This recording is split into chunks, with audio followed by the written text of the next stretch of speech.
بعد الرسول صلى الله عليه وسلم، وانت انطي حساباتك. انت انطي حساباتك. شوف قيس الدولة الأموية لأي مستوى وصلت وانطي. بس دير بالك العباسية أيضا شاركت في هذا التدمير. صحيح. العباسية والأموية اثنينهم العباسي هو ولد البخاري في العهد العباسي. شاركوا. وهذه الأحاديث اللي جابها أصلا جابها من الحقبة الأموية، يعني هذه كانت منتشرة بين الناس الأحاديث. دير بالك الأمويين كانوا مباشرين على الموضوع أستاذ. في طعن ملاحظ ومدون ومقر عليه من الدولة الأموية. الدولة الأموية عبثت، خطفت الإسلام، تم اختطافه، دمرت الإسلام.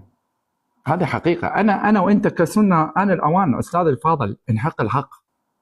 أنا الأوان حقيقة يعني نوقف وقفة ظلم، وقفة ناس عندها غيرة. مين هذول الأمويين؟ خلينا أقول لك مين. هند قالت له مزق وحشي، مزقه تنكيل بالجثة، والله لا أكل كبدك، وقدام الناس هيك افترسته. أبو سفيان في كتبي ما أسلم، كذاب. كتبي الإقرار هي بتحكي جابوا العباس بيوم الفتح قال له يلا اسلم خلاص يعني قضي الأمر.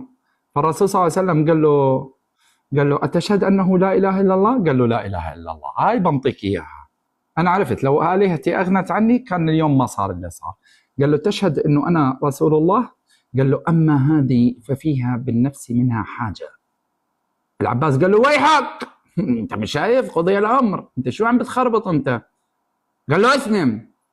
نطقها. عمر بن الخطاب رد عليه في الإمام الذهبي اللي بيحكي، ابن كثير في البداية والنهاية، مش الشيعة إحنا كتبنا.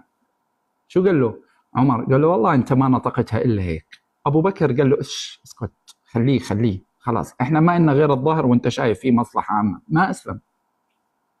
معاوية ابنه عجب فعل الأفاعيل، وإحنا ذكرنا اتزوج من واحدة نصرانية، خلف لي البنبوني هذا الحبوب الطيوب ما شاء الله، ويا حليلتها لأمك، يا حليلتها لأمك، يا ريتها ما راضع من صدر نصرانية. وفعل لك حتى الكعبة ما انت بتعرف الكعبة مرتين هدموها بني أمية، مرتين زمن يزيد. حجاج مرة صحيح ومرة الحجاج لك عجبوا بالإسلام. فأستاذي فاضل احنا لما نشوف هذا التسلسل، أنا بدك أرجع لك قبل الإسلام؟ عادي برجع لك من أيام عبد مناف. برجع لك عندي فكرة عن هذا الموضوع. من فوق. هي أساسها من هون، من فوق. أساس الأمويين من هون.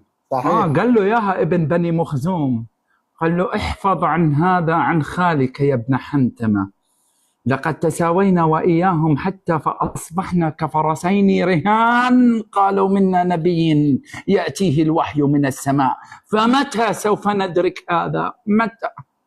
شو نسوي؟ هينا أطعموا فأطعمنا، ركبوا فركبنا، حملوا فحملنا، وبالأخير قالوا لي في نبي من هناك.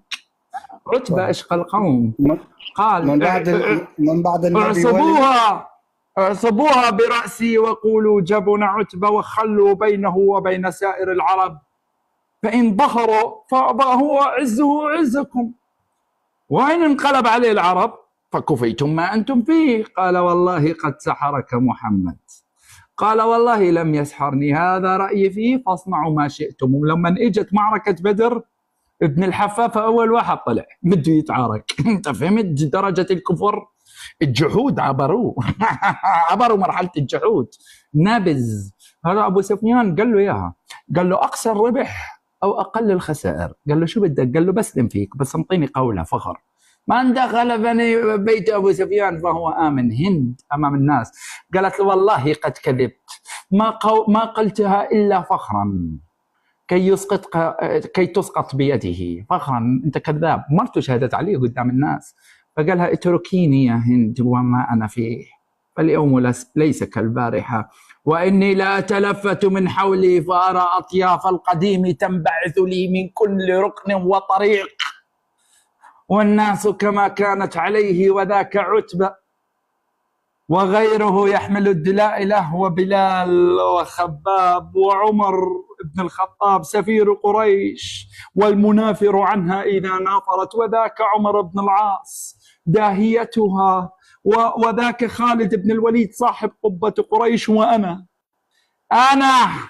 أبو سفيان بن صخر بن حرب أصبح سيد قريش بلا منازع، ثم يأتيني هذا الرجل بالجديد الطارئ فيأخذ كل شيء، اتركيني ما أنا فيه.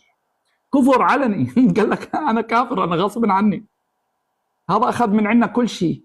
فشو قال؟ اندار لمعاوية ابنه ودق على ظهره قال حسبنا من هذا بشيء وإني لأأمل فيك. انت فهمت التآمر؟ من يوم الفتح بلش التآمر، من يوم فتح مكة. أخي في كارثة، في كارثة على هذا الدين، وأنا الأوان أنا وإنت نغار كلياتنا. إحنا كسنة لازم نقوم. مين أنتوا بني أمية؟ أنتوا معادين للإسلام.